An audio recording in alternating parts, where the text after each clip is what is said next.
انتوا عارفين اكتر حاجه بكرهها في الدنيا ايه؟ ده. عارفين يعني ايه ده؟ انا هقول لكم ليه بكره ده، ودي اكتر حاجه بكرهها في دنيتي دي كلها. واللي يكوي الستانات في الهنا الباقي. تعالوا بقى انا اوريكم هنكوي ستان وكل حاجه وستاير وملايات وكل حاجه. فاهمين دي يعني ايه؟ تعالوا اوريكم دي يعني. يلا بينا.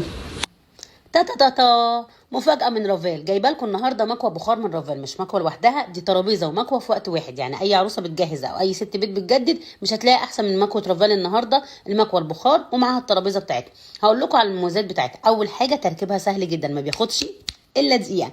1950 واط، عارفين يعني ايه؟ يعني قويه جدا، وقوه البخار بتاعتها عاليه قوي، فيها قواعد ثابته وسهله التنظيف، واهم من ده كله بصوا الحجم بتاعها عامل ازاي، وبتنزل ب3 الوان، عليها ضمان يا جماعه 3 سنين. واللي جرب رافال قبل كده عارف ان عندهم خدمه بيع او خدمه ما بعد البيع كمان، ما شاء الله اللهم بارك.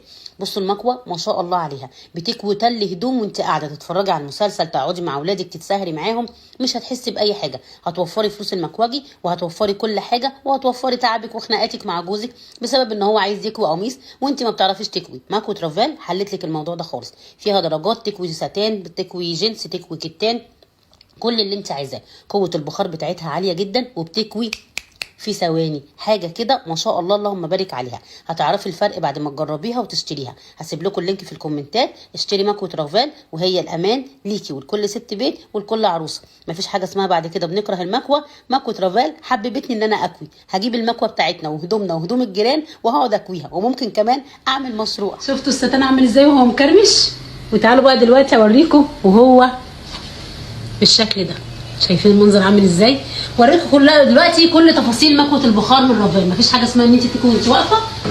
اهو اقعدي يا ستي الكل قدام المسلسل بتاعك واشتغلي كده تكه زرار. خلي بالك اللي مع رافال ومكوتها وكل المكونات بتاعتها انت في امان. مع رافال الاختيار الامثل لكل عروسه وست بيت. سلام.